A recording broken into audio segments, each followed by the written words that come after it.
Terima kasih telah menonton video ini. Jangan lupa di subscribe, like, komen, share, tonton sampai habis supaya kita sama-sama bisa belajar dalam budidaya walet.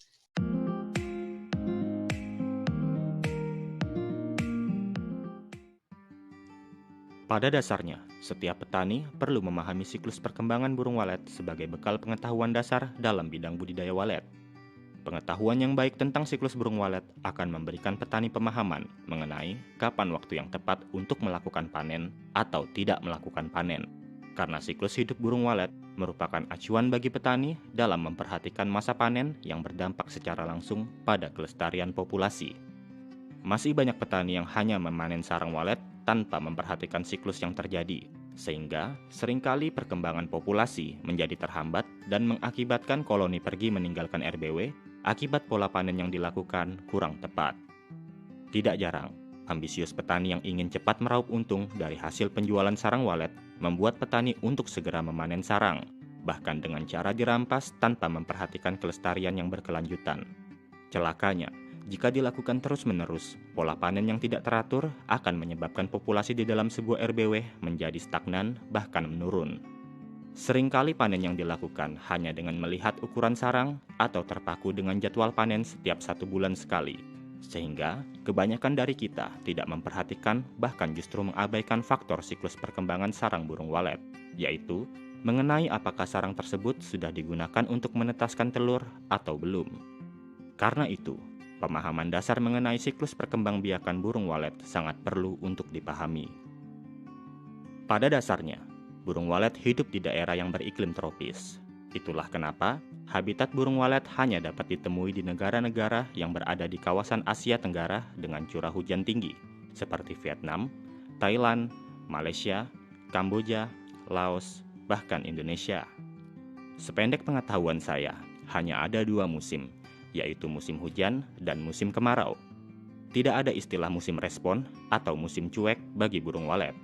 Yang burung walet tahu hanyalah ketika musim hujan, pakan berpotensi melimpah sehingga burung walet lebih cepat pulang ke RBW pada sore hari dan mendapat tambahan waktu untuk melakukan adaptasi, khususnya bagi walet muda. Sedangkan pada saat kemarau, pakan di alam cenderung menipis sehingga burung walet mengalami keterlambatan untuk pulang ke RBW hingga malam hari. Dalam kurun waktu 1 tahun, khususnya di Indonesia, kita melalui beberapa pergantian musim. Musim sangat berpengaruh bagi burung walet dalam memproduksi air liur untuk membuat sarang sebagai media perkembangbiakan. Saat musim hujan, suplai makanan yang tersedia di alam akan meningkat. Meningkatnya sumber pakan akan berdampak secara langsung bagi burung walet dalam memproduksi air liurnya secara maksimal. Jika saat ini gedung Anda sudah mulai memproduksi sarang walet, saya ucapkan selamat, karena Anda telah berhasil melewati fase awal dalam membudidayakan burung walet, yaitu menginapkan burung walet. Kita berangkat dari bulan Januari. Kita asumsikan saat ini sudah terdapat perkembangan sarang walet yang beraneka ragam di dalam RBW, baik dalam bentuk polesan, sarang setengah jadi, maupun sarang yang sudah jadi. Pada bulan Januari, biasanya kita memasuki musim hujan. Umumnya, burung walet yang berada di dalam RBW memasuki masa kawin dan biasanya mulai memproduksi air liur sehingga pada musim hujan, produksi sarang walet dapat lebih maksimal. Pada masa ini juga, burung walet mulai merajut air liurnya di papan sirip dari kelenjar saliva yang dihasilkan dari kerongkongan burung walet, didukung dengan melimpahnya sumber pakan di alam. Biasanya, burung walet membutuhkan waktu kurang lebih 40 hari untuk membuat sarangnya. Memasuki pertengahan hingga akhir bulan Januari, beberapa sarang mulai terbentuk, baik mangkok maupun sudut, ataupun polesan. Dan biasanya dalam waktu kurang lebih 10 hari, burung walet sudah menghasilkan telur jika sarang sudah terbentuk dan layak digunakan untuk menaruh telur. Pada pertengahan bulan Februari, biasanya sebagian besar sarang yang sudah jadi di dalam RBW mulai berisi telur. Namun sebagian lain mungkin ada juga yang sudah menetaskan piyik atau anakan walet. Hal ini akan berlanjut setidaknya selama sebulan hingga awal bulan Maret. Proses burung walet mengerami telur membutuhkan waktu kurang lebih 20 hingga 28 hari.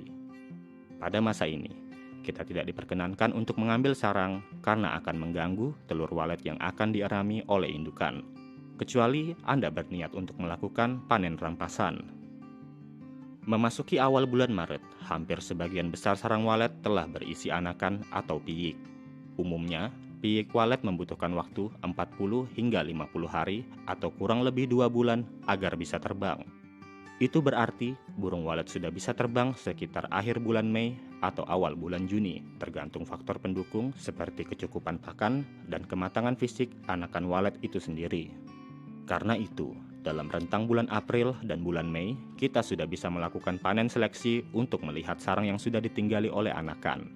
Sedangkan pada bulan Juni, di mana umumnya hampir keseluruhan anakan walet sudah terbang meninggalkan sarangnya, kita bisa melakukan panen raya atau panen total keseluruhan sarang yang ada di RBW. Pada bulan Juli, umumnya kita memasuki masa transisi dari musim hujan ke musim kemarau. Pada bulan ini, kita bisa melakukan panen untuk memetik sarang yang tersisa di RBW atau bahkan melakukan panen cuci gudang. Yang disebut dengan panen cuci gudang adalah mengeluarkan sarang walet lama yang sudah berwarna kuning keruh ataupun yang bentuknya tebal sebab telah dilapisi berulang kali oleh burung walet. Sarang lama ini biasa disebut juga dengan istilah sarang bakpao. Meskipun bentuknya tebal, namun harganya relatif murah. Memasuki bulan Agustus, tibalah musim kemarau panjang yang biasanya bertahan hingga pertengahan bulan November. Pada masa musim kemarau, biasanya burung walet kurang produktif seperti pada musim penghujan. Hal ini dikarenakan pada musim kemarau sumber pakan di alam cenderung menipis yang berakibat pada produksi air liur walet menjadi kurang maksimal. Namun tidak menutup kemungkinan akan ada beberapa sarang yang tetap dibuat oleh burung walet sesuai dengan kebutuhan reproduksi burung walet dan banyaknya populasi di dalam RBW. Hanya saja, persentase jumlah dan kualitas sarang biasanya tidak sebanyak dan sebagus pada musim penghujan. Proses pembuatan sarang pada musim kemarau umumnya memerlukan waktu kurang lebih 80 hari atau 2 kali lebih lama daripada saat musim hujan. Pada pertengahan hingga akhir bulan September, beberapa sarang yang dibentuk oleh sebagian burung walet yang berproduksi akan menghasilkan telur. Memasuki bulan Oktober hingga akhir November adalah masa budidaya ketika telur telah menetaskan anakan walet. Sehingga pada bulan Desember, anakan walet yang berada di dalam sarang akan diasuh indukan dan kita bisa memanen kembali sarang yang ada pada RBW pada bulan-bulan selanjutnya dengan melihat kondisi ketika anakan sudah bisa terbang. Siklus ini kembali lagi seperti semula pada awal bulan Januari dan begitu seterusnya. Dengan memperhatikan siklus hidup burung walet, diharapkan petani dapat lebih bijak menentukan masa panen sarang. Sarang burung walet dapat diambil atau dipanen apabila keadaannya sudah memungkinkan untuk dipetik. Hal ini dikaitkan dengan beberapa faktor, yaitu musim, keadaan burung walet, kondisi telur dan anakan, serta melihat kualitas sarang. Namun perlu diingat bahwa deskripsi yang disajikan dalam video ini tidak berlaku secara mutlak. Mengingat anomali cuaca dan faktor makro yang ada di setiap daerah tidak dapat diprediksi secara pasti oleh keterbatasan manusia. Kita hanya bisa sebatas memastikan kenyamanan dan keamanan di dalam RBW selalu terjaga. Karena cuaca sebagai salah satu faktor makro merupakan hal yang tidak bisa dirubah oleh tangan manusia. Penjelasan dalam video ini hanya berisi gambaran mengenai siklus perkembangbiakan burung walet secara umum dalam kurun waktu 1 tahun berdasarkan musim. Bisa jadi setiap RBW, khususnya yang sedang berkembang, dalam 1 tahun hanya melakukan panen sarang sebanyak 2 kali. Ataupun jika RBW sudah sangat produktif, bukan tidak mungkin kita dapat melakukan panen setiap bulannya. Dalam melakukan panen sarang, tentunya memerlukan cara dan ketentuan khusus agar hasil yang diperoleh bisa memenuhi mutu sarang walet yang lebih baik. Apabila salah melakukan proses panen, dapat berakibat fatal bagi RBW dan bagi burung walet itu sendiri. Ada kemungkinan burung walet akan merasa terganggu dan pindah ke tempat yang lebih nyaman. Untuk mencegah hal-hal yang merugikan, pemilik gedung walet perlu mengetahui teknik dan waktu panen berdasarkan siklus hidup burung walet itu sendiri. Selain itu, lakukanlah panen pada jam-jam ketika burung walet sudah pergi keluar gedung untuk mencari makan, sekitar jam 9 pagi hingga jam 12 siang, agar tidak mengganggu kenyamanan di dalam RBW. Karena ketika siang hari, beberapa indukan burung walet ada yang pulang untuk memberi makan anakan yang berada di dalam gedung. Jika masih ada aktivitas di dalam RBW, biasanya burung walet hanya akan berputar-putar di luar RBW dan jika terlalu lama menunggu, dapat berpotensi membuat walet menjadi stres. Kuncinya, kapanpun akan melakukan panen sarang, alangkah baiknya bila panen dilakukan secara selektif, yaitu hanya dengan memetik sarang yang telah digunakan untuk menetaskan telur atau biasa disebut panen tetasan. Karena jika tidak selektif, meskipun sarang sudah berukuran 3 jari, bisa jadi sarang yang diambil ternyata adalah sarang baru yang belum digunakan untuk menetaskan bahkan menaruh telur, sehingga yang terjadi adalah panen rampasan. Panen rampasan tentu akan membawa dampak negatif bagi kelestarian populasi dalam sebuah RBW ke depannya. Itulah mengapa ukuran sarang tidak selalu menjadi acuan terbaik dalam melihat waktu panen. Karena itu, lakukanlah panen secara bijak dan selektif.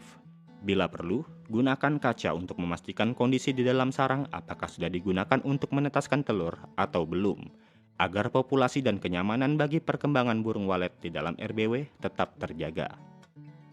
Demikian video mengenai siklus perkembangbiakan burung walet. Semoga bermanfaat dan dapat menjadi tambahan referensi untuk kita semua, khususnya dalam bidang usaha budidaya burung walet. Terima kasih telah menonton video ini. Jangan lupa di subscribe, like, komen, share, tonton sampai habis supaya kita sama-sama bisa belajar dalam budidaya walet.